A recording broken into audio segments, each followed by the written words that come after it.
Adrika, Adrika has a stomach ache, so she asked for the report. So production के बारे में देख लेते हैं. देखो, ऑलरेडी हमने बेसिक्स पढ़ा है, फिर हमने डिमांड पढ़ा, सप्लाई पढ़ा, उसके साथ हमने कंज्यूमर बिहेवियर पढ़ा, इक्विलिब्रियम के बारे में पढ़ा, इंडिफरेंस कर्व के बारे में पढ़ा. देयर वर सेवरल थिंग्स, सबके रिकॉर्डिंग्स अवेलेबल है, आप चेक कर सकते हैं. Now we have a fresh brand new chapter जिससे बच्चों को 12th में भी डर लगता था, 10th में भी डर लगता था, 11th में भी डर लगता था. Okay, so this is theory of production. My task is to make this chapter so simple for you and spoon feed you like anything. क्यों बच्चे इकोनॉमिक्स से डरते हैं? क्योंकि उनको अंदर का कंटेंट या कॉन्टेक्स्ट समझ ही नहीं आता. They don't know what actual product is. They don't know what average product is. They don't know what is the total product. And of course, अगर ये सारे बेसिक्स उनको नहीं पता तो ना उनको कॉस्ट पता चलेगा ना और भी चीजें. और उसके बाद उनको कोई भी कर्व, बस waves और lines और arrows दिखेंगे, x and y's and o's and p's and m's, so which makes everything very difficult to understand and evaluate. My task is to make this very easy and super friendly for you, which I'll do definitely. Institute के math से क्यों? क्योंकि आपको detail में पता चले सब कुछ. सो बेसिकली प्रोडक्शन क्या होता है मैम? उत्पादन, creation, manufacturing something. So generally तो होता है कि आप जब RM यानी रॉ मटेरियल से किसी भी चीज को FG यानी फिनिश्ड गुड्स में अगर आप चेंज करते हो या फिर फाइनल गुड्स में आप चेंज करते हो, उसको हम क्या बोल देते हैं? प्रोडक्शन बोल देते हैं. Very basic. इकोनॉमिक्स में ये प्रोडक्शन सिर्फ ये प्रोडक्शन नहीं है, यहाँ है creation. Creation of what? Creation of goods. अब ये गुड्स दो टाइप के हो सकते हैं, मटेरियल भी हो सकते हैं, इमटेरियल भी हो सकते हैं. आप देख रहे हो इस फ्लो चार्ट से पूरा डेफिनेशन निकल के आ रहा है. किस लिए मैम? किस लिए ये गुड्स प्रोडक्शन किस लिए होने चाहिए? ये होने चाहिए ताकि मार्केट में इसको बेचा जा सके.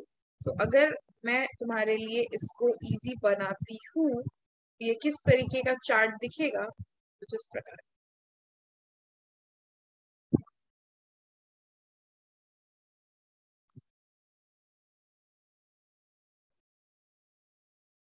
ठीक है, तो प्रोडक्शन क्या है भाई?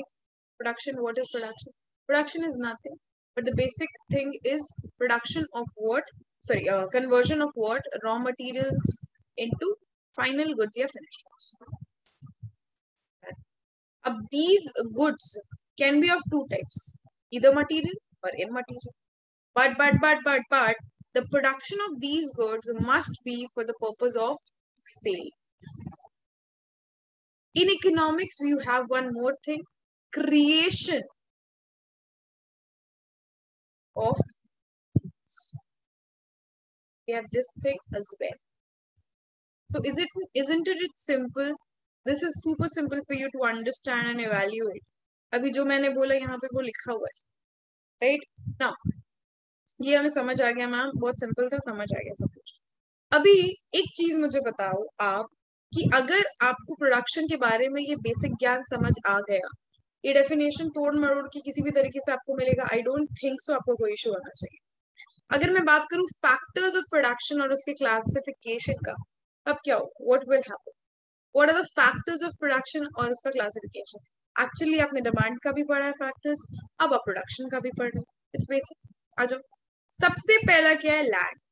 ओके मैम, लैंड को प्रोड्यूस किया जाता है क्या? देखो सुनो, मेरी बात ध्यान से सुनना. लैंड एक ऐसा एसेट है जो कभी डेप्रिशिएट नहीं होता. Every other asset depreciates, building, car, any fixed asset, anything, it depreciates. Land never depreciates. अब देखो, लैंड तो मेनली कॉमन यूज, मतलब हम लोग जो अर्थ का यूज करते हैं उसको लैंड बोलते हैं. लेकिन लेकिन लेकिन अगर तुम फैक्टर ऑफ प्रोडक्शन की बात करो तो लैंड सिर्फ लैंड नहीं है. मतलब लैंड नहीं है तो क्या सोना मिट्टी चांदी सब है? अरे लैंड है ना ये. इस लैंड के ऊपर जितना सनलाइट आ रहा है वो भी लैंड का पार्ट. इस पे जितना बारिश होगा वो भी लैंड का पार्ट. इसके अंदर जो भी है वो भी लैंड का पार्ट है, इसके ऊपर जो भी है वो भी land. In economics we have all these things. मतलब मैम, अगर उस लैंड के नीचे बॉक्साइट है तो वो भी लैंड के ओनर का होगा और वो भी लैंड में कहलाएगा. बिल्कुल. सोना, सोना तो चलो. मैम डायमंड बिल्कुल. मैम कोल बिल्कुल. पेट्रोल बिल्कुल. उस एरिया पे फॉरेस्ट है बिल्कुल, कोई पेड़ है बिल्कुल, every single thing. It mainly supplies food to people. Land का काम है खाना देना, स्पेस किसके लिए, काम के लिए, रॉ मटेरियल देना इंडस्ट्री के लिए, ये सब लैंड का बेसिक काम। लैंड के कुछ पिक्यूलियर फीचर्स है जो हमेशा हमें पता होना चाहिए कि लैंड की ये फीचर्स है। सबसे पहला, free gift of nature. Yes yes yes, it of course is. अब तुम सोचो, एक कंट्री है, इस कंट्री का ये बॉर्डर है, इस कंट्री का बॉर्डर है यानी इस कंट्री को इतना ही लैंड प्रोवाइडेड है। इस कंट्री का पॉपुलेशन पहले 10 था, इस कंट्री का पॉपुलेशन बढ़ के 20 हो गया, 30 हो गया, 40 हो गया। यहाँ पे इतना फॉरेस्ट कवर था, इतना फॉरेस्ट कवर था, ये सारा फॉरेस्ट कवर था। अब मुझे बताओ, लैंड को क्या बढ़ाया जा सकता है? The answer is no, I can not stretch the boundaries. But क्या मैं फॉरेस्ट क्लियर करके यूज कर सकती हूँ ज्यादा land? The answer is yes. जो जानवरों के हैबिट मतलब हैबिटेट वगैरह था, उसको हम अपना हैबिटेट बनाते जा रहे हैं। This is what's happening exactly right now in the circumstances where we are living in this century. Land का सप्लाई तो फिक्स्ड है, उसको आप कभी कभी कुछ कर ही नहीं सकते। Not never ever think of earth बड़ा नहीं हो सकता, उसको आप स्मॉल लाइट या बिग लाइट से बड़ा या छोटा नहीं कर सकते। That's very basic.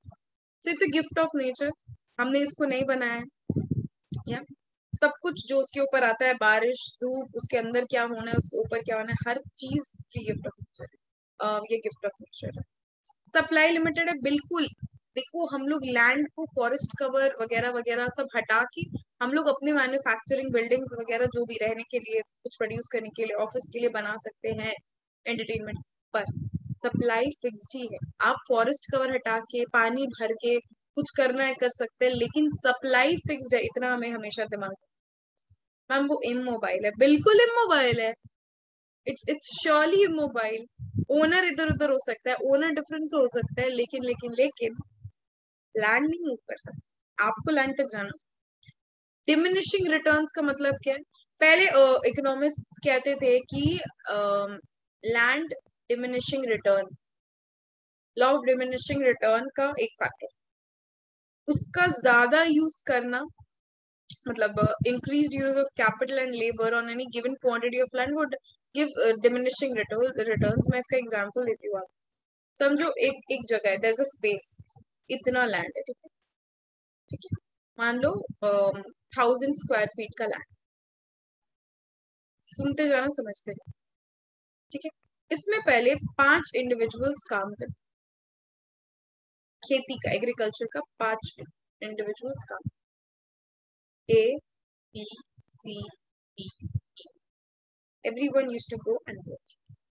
काम हो जाता था, बिल्कुल अच्छे से हो जाता। एक दिन F आया काम कर, चलो वो भी एडजस्ट हो गया, ओके। G आया, अब दिक्कत होने लगा क्योंकि काम इतना ही था, इसी जमीन पे काम करना, इतने लोग तो ऑलरेडी कर रहे थे, एक एक्स्ट्रा आ गया। अब जितना ज्यादा, जितना जरूरत है उतने लोग काम करेंगे, ठीक है, उससे ज्यादा लोग अगर आ जाएंगे, मेरे प्रॉफिट्स भी तो बढ़ जाएंगे। यहाँ से ये हट जाता, ये आता तो डिफरेंट चीज होता कि 5 लोग का काम है, 5 लोग कर रहे हैं, 5 लोग का काम 6 लोग कर रहे हैं, 5 लोग का काम 7 लोग कर रहे हैं, 5 लोग का काम 8 लोग कर रहे हैं। क्या होगा इसका रिटर्न? जो इससे रिटर्न आ रहा है वो क्या होगा? वो स्लो डाउन होगा, गिर जाएगा, क्योंकि सारी चीजें इनमें बटेंगी। फ्री में कोई नहीं काम कर रहा है, everyone needs. This is the factor happening, and this is how economists have mentioned this. Then land differs in fertility. Of course, a certain piece of land has different fertility criteria. A second piece of land would have different. It's completely different. That's completely upon land to land basis. तो basic है, output हमेशा एक plot से दूसरे plot में अलग अलग हो सकता है, depending upon how land is, आप उसमें कैसे फैक्टर्स को यूज कर रहे हो। दूसरा जो फैक्टर है आपके सामने वो है लेबर। लैंड हमारा क्लियर हो गया, उसके क्या क्या फीचर्स अगर हम एक बार रिवाइज करने बैठे, क्या होगा? लैंड के क्या क्या फीचर्स मैम, इमोबाइल का ये हमें एकदम याद रहेगा। मैम सप्लाई फिक्स्ड है मैम, और मैम आपने बोला था कि डिमिनिशिंग रिटर्न देते हैं, और मैम ना वो गिफ्ट ऑफ नेचर है। और any other points which I have missed? These 4 points we have, like, okay, fine, we know these points. Any different points? It differs in fertility. Land differs in fertility. That was the last point. Different. अब आपको याद करने में कोई दिक्कत? Subjective है, objective है, सब कुछ एकदम इजीली होगा, राइट? जो बेसिक है वो अच्छे से आपको समझ आना चाहिए, सबके पीछे का रीजन आपको समझ आना चाहिए। इंस्टीट्यूट का एक लाइन हम नहीं छोड़ रहे, तो फिर आपके एमसीक्यूज में या फिर आपके सब्जेक्टिव क्वेश्चंस में कोई दिक्कत तो आनी ही नहीं चाहिए। Let's move on to labour. Let's quickly move on to labor. I really want you people to make running notes because it's severely. सुनना, लेबर के बारे में क्या मैं कह रही हूँ? लेबर कौन है भाई? मैम लेबर दो टाइप के होते हैं। Okay. एक इंसान जो फिजिकल लेबर देता है, एक इंसान जो mental labour. Example, rickshaw puller जो सामान उठा करके कूली लेकर के जाता है। मेंटल हम डॉक्टर, इंजीनियर्स, टीचर्स जो नॉलेज बेस्ड काम करते हैं, फिजिकली जाकर के कुछ ईटा पत्थर नहीं तोड़ते बट सर्विसेज देते हैं या दिमाग से काम करते हैं। तो लेबर यहाँ पे ओनली फिजिकल लेबर का बात कर, आई रिपीट, यहाँ सिर्फ फिजिकल लेबर का बात हो रहा है। इकोनॉमिक्स में लेबर में फिजिकल और मेंटल सर्विसेज दोनों आता है। नॉर्मल इकोनॉमिक्स में हम लोग यही बोलते हैं, बट जनरल आप लेबर बोलते हो, जैसे ही लेबर बोलते हो दिमाग में कोई ऐसा इंसान आता है गंजी पहना लुंगी पहना हुआ जो काम, किसी का मजाक नहीं उड़ा है, मैं एक एग्जाम्पल दे रही हूँ, एक मजदूर तुम्हारे सामने आता है। बट इकोनॉमिक्स में लेबर का मतलब टू फोल्ड है, फिजिकल प्लस मेंटल, दोनों भी चीजें। जो भी किसी भी चीज के, आई रिपीट, सुनो मेरी बात ध्यान से, जो भी इंसान किसी भी चीज के प्रोडक्शन में इन्वॉल्व है, आई रिपीट, जो भी इंसान किसी भी चीज के प्रोडक्शन में इन्वॉल्व है, ओके, किस चीज के लिए मैम? टू अर्न इनकम, पैसे कमाने के लिए। कार्ल मार्क्स ने कुछ कहा है क्या? बिल्कुल कहा है कि लेबर एक सोल फैक्टर ऑफ प्रोडक्शन हो सकता है। Normally factor of production land, labour, capital, entrepreneurship, ये चारों अगर नहीं होते फैक्टर ऑफ प्रोडक्शन पूरा नहीं होता। लेकिन कार्ल मार्क्स ने ऐसा कहा है कि अकेला एक labour he factor of production हो सकता है, और मैं इस बात को पूरी तरीके से अग्री करती हूँ। तो मैंने अपना काम शुरू किया था, लैंड मेरे पास नहीं था, कैपिटल तो भूल जाओ, लेबर मैं खुद थी, एंटरप्रेन्योरशिप मेरे अंदर था थोड़ा बहुत। तो a person can start a business with these things. So Karl Marx was not exactly wrong, but I won't say he was exactly correct. चलो फीचर्स के बारे में, इनके भी फीचर्स देखने हैं। इनसेपरेबल है, मतलब मेरे अंदर से मेरा ज्ञान नहीं निकाल सकती हो, तो मेरे अंदर से मेरे क्वालिटीज नहीं अलग कर सकती हो। एक लैंड और लैंड ओनर अलग हो सकता है, आज वो ए का है कल वो बी का हो जाएगा, कल सी फिर डी, डजंट मैटर। बट एक लेबर आप लेबरर से नहीं हटा सकते। तो सामने वाले इंसान को आप लेबर नहीं बोलते हो, वो लेबरर है, वो जो देता है वो लेबर है। जैसे कि एक टीचर होता है, इसमें कंफ्यूजन होता है बच्चों का, तो आई हेल्प। एक टीचर है, वो टीचिंग सर्विसेज है, वैसे ही एक लेबरर है, वो अपना लेबर देता है। ये दिक्कत होता है लोगों को, we have to understand labour is the efforts, labourer is the person. So labourer से लेबर इनसेपरेबल है, वो हटाया नहीं जा सकता। लेबर पेरिशेबल है, मतलब मैम पेरिशेबल मतलब ऐसी चीज जो खराब हो जाती है। पॉइंट इज कि जिस टाइम पे आप काम कर रहे हो, आपको सर्विस फंक्शन मिलता है, उसको रोका नहीं जा सकता, चाहे वो कोई भी ले लो। And perishable thing is what is constant and instant, can not be stayed for a longer time period, that is it. जो लेबर उस दिन चला गया वो चला गया, खत्म, और फिर वो नहीं हो सकता। नेक्स्ट डे वो कुछ और कर सकता है, बट वो नहीं हो सकता। सप्लाई ऑफ लेबर, लेबरर्स जो है वो कम पे वेज पे काम करने को रेडी होते हैं, हमें पता है। जब, आई रिपीट, जब वेज बढ़ता है एक सर्टेन लेवल तक, तो वो लेजर को एंजॉय करना पसंद करते, जो हमें बैकवर्ड बेंडिंग डिमांड कर्व या बैकवर्ड बेंडिंग कर्व में दिखता है, वो हम पढ़ेंगे किस तरीके से होता है। Here it's written over here, I show you. Labour actually एक बैकवर्ड बेंडिंग कर्व है अगर हायर वेजेस है। क्यों? क्योंकि नॉर्मली वो कम पैसे पे काम करते हैं, बट अगर उनको ज्यादा मिल जाए तो वो लेजर यानी काम ना करना प्रेफर करते हैं देन काम करना। तो उनका कर्व कुछ इस तरीके से बनता है।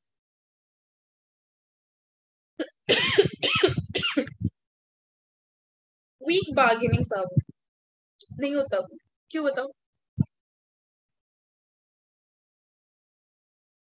बार्गेनिंग पावर क्यों? क्योंकि पेरिशेबल थिंग है, व्हाट्स गॉन इज गॉन। उसी तरीके से ट्रेड यूनियंस जो है वो स्ट्रेंथन करते हैं अपने आप को, यूनिटी बना के रखते हैं ताकि कोई भी उनको बेवकूफ ना बना सके और लेबरर्स को कोई एक्सप्लॉइट ना कर सके। एंड ऑफ कोर्स एफिशिएंसी अलग है, ए का एफिशिएंसी बी के साथ मैच करे जरूरी नहीं। सो ए ज्यादा एफिशिएंट हो सकता है किसी चीज में, बी ज्यादा किसी चीज में। It doesn't matter that some person has to be perfect in all the aspects. It's not even possible.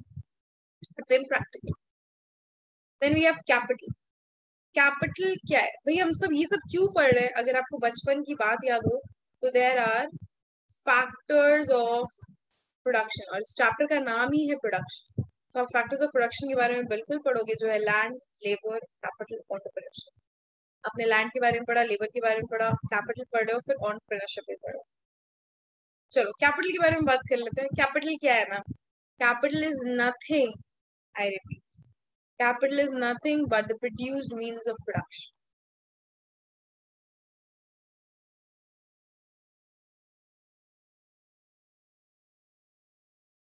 मतलब कोई भी प्रोडक्शन जब आप करते हो तो आपको कैपिटल का जरूरत पड़ता है, चाहे वो फिक्स्ड कैपिटल हो, फ्लक्चुएटिंग कैपिटल हो, करंट कैपिटल, कुछ भी, anything anything you need capital. So normally capital के बारे में जब हम बात करते हैं तो वो इंडिविजुअल या फर्म के बारे में बात, कि मनी ऐसा पैसा जो एक इंसान के बिजनेस या फर्म के लिए जरूरत है। लेकिन मनी कैपिटल का एक पार्ट है। अगर कैपिटल का मैं लिस्ट बनाऊं तो उसमें मनी एक फैक्टर आएगा कहीं। सिर्फ मनी कैपिटल है ये नहीं है, उसमें और भी बहुत सारी चीजें इंक्लूडेड है जो बच्चों को नहीं समझ आती। This is basic. सो सिर्फ पढ़ लेना किसी चीज को, ऊपर ऊपर से देख के चले जाना कि ओके फाइन 12th में we have read this so we should just go on and just, it doesn't help. आपको समझना पड़ेगा। और सिर्फ पीपीटी से अगर पढ़ाई हो जाती तो बात ही अलग होती। जब हम एक बार रिविजन करते हैं तब अगर पीपीटी से पढ़ते हैं, that is a different fact. But normally लोग मैथ ही प्रेफर करते हैं क्योंकि way of detailed study, which I believe is the best mantra for success. Okay. I really hope in coming years K Plus has its own mat for CA, CS and CMA with flying colors. People would pass and everything. I really wish that, but it's too initial stage, so we are trying our level best whatever service we can. So money क्या एक capital का form है, उसको हम use करके क्या क्या ले सकते हैं? मशीनरी, टूल्स, रॉ मटेरियल्स, बहुत सारी चीजें। यानी कि ultimately it is these man made goods, जैसे ये सारी चीजें जो प्रोडक्शन के लिए हेल्प करती है, राइट? मनी से इन चीजों को परचेज किया जा सकता है। मनी एक फॉर्म है कैपिटल का।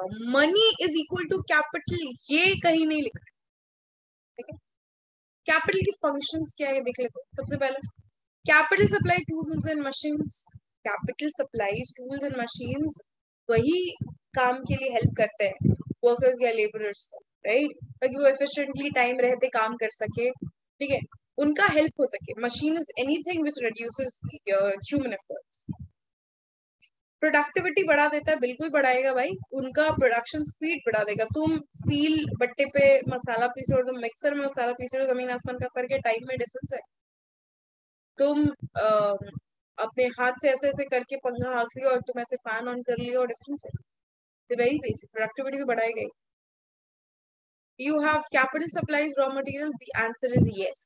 कैपिटल ही तो रुपया है, वही तो सप्लाई करता है। रॉ मटेरियल हो, मशीनरी हो, इक्विपमेंट्स हो, टूल्स हो, कुछ भी हो। जनरेट मोर एम्प्लॉयमेंट, एम्प्लॉयमेंट ज्यादा जनरेट करता है, एम्प्लॉयमेंट बिल्कुल करता है। जितना ज्यादा कैपिटल रहेगा उतने लोग इजीली काम करेंगे और स्पीड काम करेंगे। जितना ज्यादा स्पीड वो काम करेंगे उतना जल्दी डिमांड रहेगा, उतना अच्छे क्वालिटी का होगा। जितना अच्छा क्वालिटी होगा उतने अच्छे लोग आएंगे, ज्यादा लोग आएंगे, एंड विल ऑब्वियसली लोगों का एम्प्लॉयमेंट अपॉर्चुनिटीज बढ़ेगा। It's very basic. Transport facilities, ये कैसे आया मैम? ऑफ कोर्स कैपिटल इस भी फॉर्म में, कैपिटल मनी के फॉर्म में, कैपिटल रेलवे के फॉर्म में, कैपिटल रोडवे के फॉर्म में, सब कुछ जो कि इजी करता है transportation of raw materials from the place या source of that to the main destination or the industry, whatever. And the final is payments of capital रुपया के फॉर्म में है, तो लैंड का ओनर को पे करना या रेंट देना, लेबर को पेमेंट करना, है ना, कैपिटल परचेज करना, and the final thing is entrepreneur का रेसिडुअल पैसा। वो भी कौन ला के देगा भी, वो ही नहीं और but then we have what, entrepreneur. Entrepreneur कौन? मैम एक ऐसा इंसान जो बिजनेस में अपना सब कुछ लगा देता है, एफर्ट्स, बुद्धि, साम दाम दंड भेद, किसके लिए? रेसिडुअल प्रॉफिट के लिए। वर्ड बहुत इंपॉर्टेंट है, याद रखिए, रेसिडुअल प्रॉफिट की। हम रेसिडुअल प्रॉफिट क्या है? Residual profit could be anything of the three.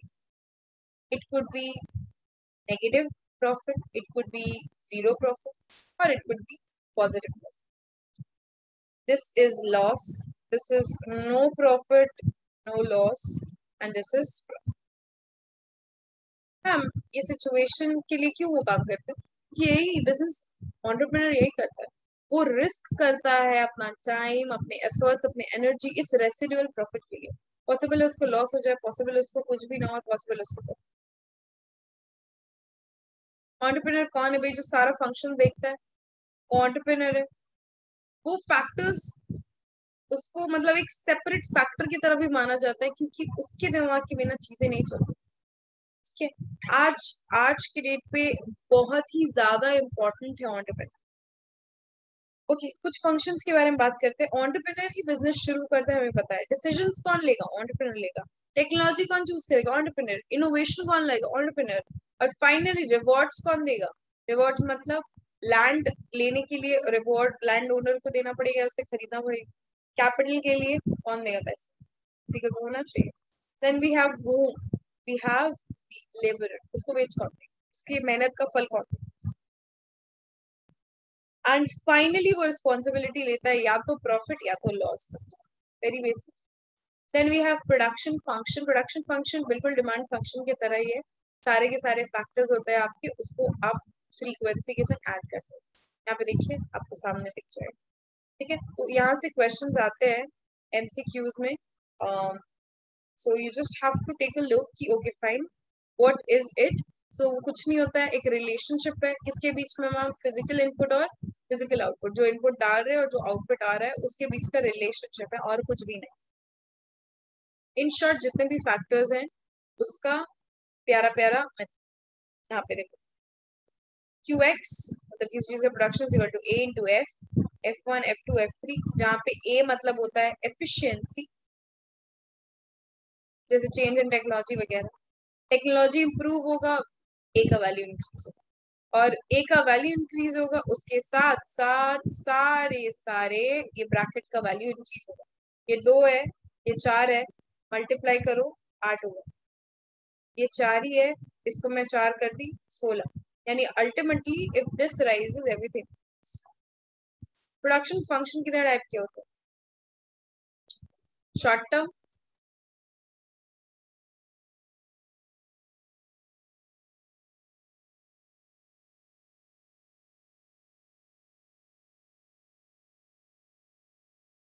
Short period production function देख लो पहले। देखो, नॉर्मली रिलेशनशिप बिटवीन हम दिखाते हैं इनपुट आउटपुट, आपका सॉरी इनपुट फिजिकल और आउटपुट फिजिकल। ठीक है, अभी शॉर्ट पीरियड है तो शॉर्ट पीरियड या शॉर्ट टर्म का मतलब ये होता है छोटा टाइम पे। यहाँ पे सारे फैक्टर्स अवेलेबल नहीं हो, यहाँ पे मेनली फैक्टर्स कुछ वेरिएबल होंगे और कुछ फिक्स्ड होंगे। हमेशा याद रखना, शॉर्ट रन में कुछ फैक्टर्स फिक्स्ड होते हैं और कुछ वेरिएबल, सब कुछ ना फिक्स्ड होते हैं, सब कुछ ना वेरिएबल होते हैं। बट जहाँ लॉन्ग रन की बात आती है वहाँ चीजें वेरिएबल। फॉर एग्जाम्पल, मैं एग्जाम्पल देती हूँ जनरली कि अभी जैसे देखो राखी गया है, ठीक है? अब बहुत लोगों का राखी का बिजनेस हो। अब तुम सोचो, पूरे साल राखी बन बिकता सिर्फ एक दिन के लिए, प्रोडक्शन पूरे साल चलता है, एक दिन सिर्फ बिकता है। अब जिस दिन वो बिक रहा है उसके पहले मान लो 10 दिन से दुकान लगी, मार्केट कुछ दिन अच्छा था, कुछ दिन खराब, कुछ दिन अच्छा था, कुछ दिन खराब। अब बताओ मुझे, राखी के 4 दिन पहले एक इंसान का सारा सामान खत्म है, क्या चीजें फिर से प्रोड्यूस कर सकता है? ध्यान से वो जाके इधर उधर से कलेक्ट कर सकता है, चीजों को थोड़ा बढ़ा सकता है, चीजों को थोड़ा कम कर सकता है, whatever he wants to. यानी कुछ हाथ में उसके वेरिएबल फैक्टर्स और फिक्स्ड फैक्टर्स वही है लैंड वगैरह जो। बट यही अगर लॉन्ग रन का होता, उसको 2 साल बाद का कुछ देखना होता, तो वो अपना पूरा बिजनेस ही उठा के कहीं और पटक सकता है। तो in long run things are variable, but in short run we have two factors, variable as well as fixed. Fixed factors तो भाई कांस्टेंट ही रखने, शॉर्ट पीरियड में अपने उसको कुछ नहीं हिला डोला सकते। वेरिएबल थोड़ा बहुत हम लोग इधर उधर कर सकते, ठीक है। Okay, then we have long period production functions. अब ये लॉन्ग पीरियड प्रोडक्शन फंक्शन क्या है भाई? ऑफ कोर्स लॉन्ग रन, यहाँ पे we have what, we have only variable, because there is no fix thing. आपका टाइम बहुत लंबा है, आप कुछ भी कर सकते हैं, लेकिन whatever you. Now law of variable proportion जो है, उससे पहले I would like to ask you a question. Okay, now let's talk about law of variable proportion. अभी को लॉ ऑफ वेरिएबल प्रोपोर्शन है क्या, उसके बारे में पढ़ते हैं। तो रिलेशनशिप किसका किसका देखते हैं भाई? इनपुट और आउटपुट का, मैम बेसिक है, शॉर्ट पीरियड। अब इस लॉ के अकॉर्डिंग हमें क्या पता है कि हम अगर किसी को चेंज कर सकते हैं तो वो सिर्फ वेरिएबल फैक्टर, क्योंकि हमारे पास दो फैक्टर्स है शॉर्ट रन में, एक है फिक्स और एक है वेरिएबल। अब हम अगर किसी को चेंज कर सकते हैं तो फिक्स को कांस्टेंट, उसको हम कुछ नहीं कर सकते, तो चेंज करना है तो हम वेरिएबल को कर सकते हैं, राइट? जैसे कैपिटल हो गया, लेबर हो, बाकी फैक्टर्स यानी फिक्स फैक्टर्स कांस्टेंट रहेंगे। तो इस पूरे सिचुएशन को हम कहते हैं लॉ वेरिएबल फंक्शन, जो सिर्फ और सिर्फ शॉर्ट रन में ही हो सकता है। और ये किसने डेवलप किया था? अल्फ्रेड मार्शल ने। शॉर्ट रन में ही हो सकता है, क्यों? शॉर्ट रन में ही हमारे पास फिक्स्ड और वेरिएबल है, लॉन्ग रन में तो हमारे पास से वेरिएबल होता है, कुछ भी चेंज कर सकते हैं। यहाँ पे फिक्स को हम हाथ भी नहीं लगा सकते, बट वेरिएबल तो वही वेरिएबल है। अब मान लो एक जगह लिया है मैंने, वहां पे मेरे को बिजली का बिल भरना है, चाहे मेरा प्रोडक्शन हो या ना हो, इट डजेंट मैटर, तो वो मेरा फिक्स फैक्टर हुआ ना, उसको मैं हाथ भी नहीं लगा सकती, कुछ नहीं कर सकती। हाँ, मेरे एक लिमिट तक जब तक प्रोडक्शन होना है, मैं 10 लेबर से काम कर पा रही हूँ, बढ़ जाएगा मैं 20 लेबर, दैट इज अब यहाँ पे देखो, increase in amount of labour and capital applied, मतलब लेबर और कैपिटल को अगर मैं बढ़ाती हूँ कल्टीवेशन के लिए, ठीक है, जनरली, तो मुझे बताओ एक बेसिक सा चीज, क्या बोल रहे हैं सुना, increase in the amount of labour and capital applied in cultivation of land causes in a general less than proportionate increase in the amount of output raised unless it happens to coincide with the improvements of arts and arts of agriculture। बोल रहा है एक land है, तो पहले 4 लोग काम करते थे, हमें 6 लोग को लगा दिया, तो इससे जो आउटपुट आएगा पहले वो 4 लोग में बढ़ता था, अब वो 6 लोग में बढ़ता है। तो जनरल सा बात है, ऑन एन एवरेज मेरा घट जाएगा, अनलेस एंड अनटिल मेरा इस पे प्रोडक्शन ना बढ़ जाए, अनलेस एंड अनटिल मेरा इसमें टेक्नोलॉजिकल सपोर्ट ना जाए, अनलेस एंड अनटिल मेरा इसका आउटपुट ना बढ़ जाए। इन शॉर्ट, के प्लस में काम ही नहीं है और मैं एम्प्लॉइज को हायर किए जा रही किए जा रही, ऑन एन एवरेज के प्लस का प्रॉफिट तो ज्यादा बटेगा। अब यही अगर के प्लस का सच में वैसा काम रहता फिर मैं हायर करती, तो that would have resulted in something else. अब इस लॉ के कुछ कंसेप्ट हैं। सबसे पहले यहाँ पे प्रोडक्ट के बारे में बात करते हैं। 3 प्रोडक्ट्स हैं यहाँ पे, there are 3 products. One is total product, what basically total product is. Okay, let's see.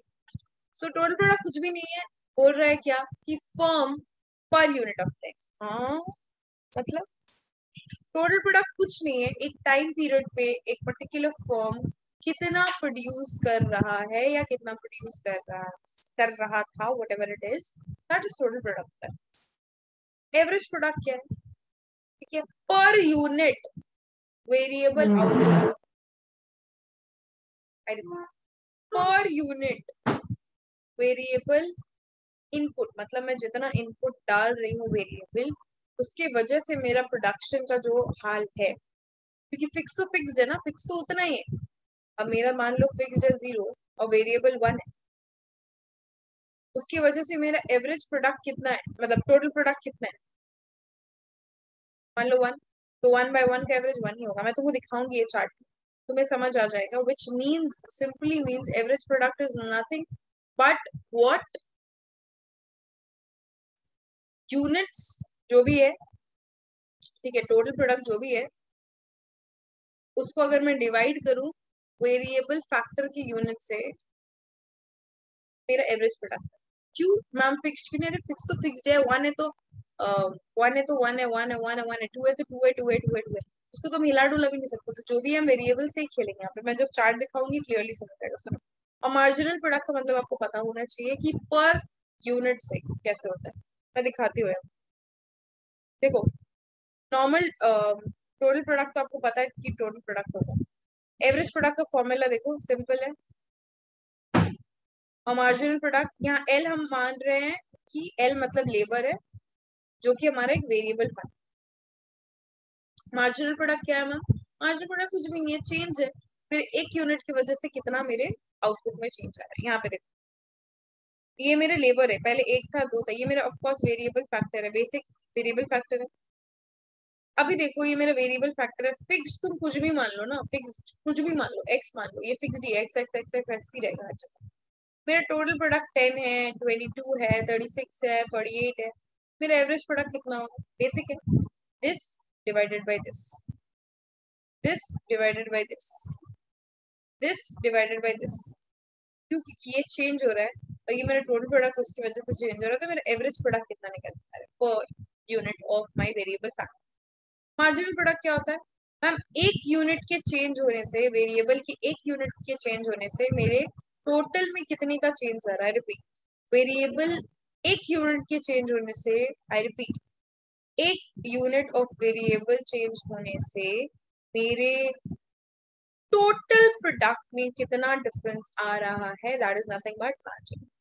सो यहाँ पे मेरा 10 था, मार्जिनल प्रोडक्ट 10। जब मेरा यूनिट ऑफ लेबर एक से बढ़ गया तो ये 20 हो गया। यानी कितने का डिफरेंस पड़ा? एक से, एक के आने से, एक यूनिट के एक्स्ट्रा बढ़ने से कितने का डिफरेंस पड़ा? The answer is 12। फिर से जब वो 3 हो गया तो 22 से 36 हो गया, कितने का चेंज हुआ? 40। I hope you understood what actually I did. Okay, अब इसी को एक बार ग्राफिकल रिप्रेजेंटेशन देख लेते हैं। एक्स यूनिट वाई में 3 स्टेजेस में इसको बांट दे, अगर आपको दिख रहा होगा। ये देखो, टोटल प्रोडक्ट का भी जैसे याद है, हमने पढ़ा था इसको, इंडिफरेंस में भी पढ़ा था हमने। यहाँ टोटल प्रोडक्ट देखो, ये बढ़ रहा है, ठीक है, हमारे वेरिएबल बढ़ रहा है, बट एक सर्टेन लेवल के बाद कुड यू सी कि ये कांस्टेंट हो गया? यहाँ पे ये कंटिन्यूसली इंक्रीज किया है, यहाँ पे ये कांस्टेंट हो गया और फिर डिक्रीज करना शुरू कर। एवरेज प्रोडक्ट तो बेसिक है हमारा, देखो बढ़ रहा है, बढ़ रहा है, बढ़ रहा है, कांस्टेंट, डिक्रीज। मार्जिनल बढ़ रहा है, बढ़ रहा है, बढ़ रहा है, बढ़ रहा है, बढ़ रहा है, फिर यहाँ तक स्टार्टेड डिक्रीज, एक बार 0 एंड देन नेगेटिव। याद आ रहा है रिलेशन? याद आ रहा है? Total product, average product, margin. Can you see the relationship between these? I've already taught you how to see the relationship. So there are 3 stages. If you can see 1, 2, 3, 1, 2, 3, 1, 2 and 3. तो तीनों stage को अगर मैं divide करूँ, अगर तीनों को मैं प्लॉट करूँ तो किस तरीके से जाएगा? बिल्कुल इस तरीके से। Okay, this is how it works. पहले स्टेज में क्या होता है? Total product, average product, marginal product increasing rate पे बढ़ता है। We can see it's increasing. Can you see it's increasing? Yes, it's increasing here till here, and it's increasing as well. So in the very first stage, 3 increases in the stage 1. Okay, stage 1, I'm writing it here. TP, MP, AP increases. On which scale? Increases on increasing scale. Increases on increasing scale का मतलब क्या होता है? I'll explain you. These are the basic things which you miss around. So how it works? Look. So if it's 15, okay, it's 17, it's 19, it's 20, it's 25, it's 39. This is called increasing scale. पहले का difference क्या था ma'am? 2। उसके बाद का difference क्या था ma'am? 3। उसके बाद का 5। उसके बाद का जो भी n number. So this is how increasing return differs. एक और स्केल होता है जिसको decreasing increasing at a decreasing rate बोलते हैं। क्या होता है वो? 15, 17, ओके, चलो 20, 21, okay, 22, 23. This is decreasing scale. पहले का डिफरेंस 2, फिर का 3, बढ़ा, फिर घटना शुरू। कैसे? 2, फिर 1, So it's increasing 15, 17, 20, 22, 23, but at a decreasing stage. This is how it works. ठीक है, तो अभी फर्स्ट स्टेज में तीनों भी क्या हो रहे हैं, इंक्रीज हो रहे हैं, इंक्रीजिंग लेवल पे, इंक्रीजिंग रेट पे। लेकिन लेकिन लेकिन कौन सबसे पहले रुकता है, दम तोड़ता है? यहाँ देखो, you can see which one, it's 10, 12. So basically first stage के एंड होते होते एमपी जो है वो डिक्लाइन करता है। We are only seeing the relation between TP and MP. Okay, average product यहाँ हम नहीं देख रहे, बट कौन दम तोड़ता है? एमपी। एमपी जाके फिर इक्वल हो जाता है एपी के, हमें दिख रहा है, बिल्कुल दिख रहा है। फर्स्ट ही लेवल पे जाके वो इक्वल हो जाता है एवरेज प्रोडक्ट के, जब तक फर्स्ट स्टेज हमारा खत्म होता है। इसका फर्स्ट स्टेज यहाँ खत्म होता है, इसका फर्स्ट स्टेज यहाँ खत्म होता है, 10, 12, 14, 12 यहाँ। तो यहाँ पे जाकर के वो एवरेज प्रोडक्ट की कांस्टेंट आ जाता है एक टाइम पीरियड, हमें दिख रहा है, बिल्कुल दिख रहा है, यू कैन सी दैट। सो वो कहाँ होता है? वो जहाँ पे इक्वलेट करता है, जहाँ पे वो क्रॉस करता है एक दूसरे को। मैं तुमको दिखाऊंगी किस तरीके से उसका ग्राफ दिखता है। Then in the very second stage what we can see, TP increasing rate पे अभी भी बढ़ रहा है, लेकिन मतलब इंक्रीज कर रहा है, it's increasing at this point of time, but diminishing rate पे इंक्रीज कर रहा है। मतलब डिमिनिशिंग रेट मतलब मैंने ऑलरेडी समझा। सो इट्स इंक्रीजिंग हियर, के यहाँ पे बढ़ ही रहा है, वो सेकंड स्टेज पे ये बढ़ ही रहा है, लेकिन लेकिन लेकिन रेट क्या है? डिक्रीज है, डिमिनिशिंग। यहाँ पे एपी का अगर तुम देखो, ठीक है, ये भी गिर रहा है continuously, AP is decreasing continuously. If you see MP, ये भी गिर रहा है डिक्रीजिंग स्टेज पे, बट सेकंड स्टेज पे जाकर के क्या हो जाता है, सेकंड स्टेज के एंड पे जाते जाते ये हो जाता है, जो सेकंड स्टेज के एंड पे जाते हुए ये क्या हो जाता है? 0। एपी अभी भी गिर रहा है, एपी अभी भी गिर रहा है, पर पॉजिटिव है, और टीपी तो अभी भी बढ़ ही रहा है। मतलब स्टेज 2 में TP increasing but at decreasing, AP decreasing but positive, MP decreasing equal to 0, अभी भी पॉजिटिव है। ये मतलब थर्ड स्टेज में टीपी और एपी डिमिनिशिंग हो रहे हैं, अभी भी स्टेज 3 में टीपी गिर रहा है, एपी गिर रहा है। मतलब पहली बार हुआ जो टीपी गिर रहा है, एपी तो गिर रहा था, गिर ही रहा है, गिरा हुआ। एमपी तो भैया नेगेटिव चला गया। किसी इंसान, जो इंसान तुम्हारे सामने एकदम हद से ज्यादा गिर जाए, और कोई इंसान थोड़ा कम गिरा हुआ, और जो इंसान एकदम अभी अभी रिसेंट अपना चाल थोड़ा सा इधर उधर कर रहा हो, तो बोलो तुम टोटल प्रोडक्ट हो भाई वेरिएबल फैक्टर के, और तुम तो एपी निकले, और तुम तो माशाल्लाह एमपी निकल गए, ऐसे बोलो। उस इंसान को कुछ समझ नहीं आया, बट आपको बहुत सुकून मिले। ठीक है, नेक्स्ट, एमपी कर्व एपी को इंटरसेक्ट करता है जब एपी मैक्सिमम होता है। When AP is maximum it intersects what? Nothing but MP. कहाँ मैम, कहाँ इंटरसेक्ट? यहाँ पे इसका हाईएस्ट क्या है मैम? इसका हाईएस्ट 12 है, उसको इंटरसेक्ट किया ना एक पॉइंट पे, 12 12 आया, और ग्राफ में तो दोनों एक दूसरे को कोलाइड किया ही होगा बस। अब लॉ ऑफ वेरिएबल प्रोपोर्शन को law of diminishing return, sorry law of marginal return भी कहते हैं, और इस लॉ को सिर्फ और सिर्फ एग्रीकल्चरल सेक्टर पे नहीं, बल्कि इंडस्ट्रियल सेक्टर पे भी, इनफैक्ट सर्विस सेक्टर में भी इसको इंडल्ज किया जाता है। रीजंस क्या है डिमिनिशिंग रिटर्न की? If we talk about what are the reasons of diminishing return, तो रीजंस अगर हम देखें तो बहुत ही ज्यादा सिंपल रीजंस है। द फर्स्ट वन बी, सारे यूनिट जो है वो होमोजेनियस यानी कि सेम नहीं होते हैं, not all the units are homogeneous, और सब्स्टिट्यूट्स भी सबके एकदम परफेक्ट नहीं होते, तो इम्परफेक्ट सब्स्टिट्यूट्स होते, और कॉम्बिनेशन जो है वो कभी कभी गलत, इसकी वजह से डिमिनिशिंग रिटर्न्स होता। इम्पोर्टेंस क्या है भाई? हमें पता चलता है ना डिसीजन मेकिंग की, किस आउटपुट, किस प्रोडक्ट के आउटपुट को बढ़ाए, किसको कम करे। सपोज ए कंपनी है ए लिमिटेड, ए लिमिटेड 4 प्रोडक्ट से डील करती है, अगर उसको पता चलेगा कि किसका एवरेज प्रोडक्ट कैसा है, मार्जिनल प्रोडक्ट कैसा है, किससे में रिटर्न्स अच्छा आता है, किसका कॉस्ट अच्छा है, यानी हम तीन फैक्टर को देखते हैं जो आप तीनों में पढ़ो। पहले product factor, cost factor, revenue factor. ये सारे फैक्टर्स हम देखने के बाद डिसाइड करेंगे, हम डिसीजन मेक करेंगे।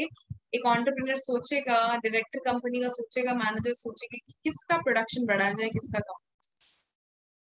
And according to this law firm जो है वो ऑपरेट करना है सेकंड स्टेज में नहीं, वो डिसाइड करता है। लेकिन वो कभी भी फर्स्ट स्टेज या थर्ड स्टेज पे नहीं डिसाइड करता। According to this law the firm producer operates only in second stage, कभी वो थर्ड स्टेज आने का नौबत नहीं आता है, सेकंड स्टेज में ही वो संभल जाता है। अज्यूम क्या करता है, अजम्पशन क्या क्या है हमारा, सबसे पहला है कि यूनिट जो है वो होमोजेनियस होना चाहिए। आई रिपीट, यूनिट्स होमोजेनियस होने चाहिए। देखो यहाँ पे एक क्वेश्चन बन सकता है बहुत अच्छे से, अजम्पशंस में फंसा देगा तुमको। यहाँ पे होमोजेनियस वर्ड है,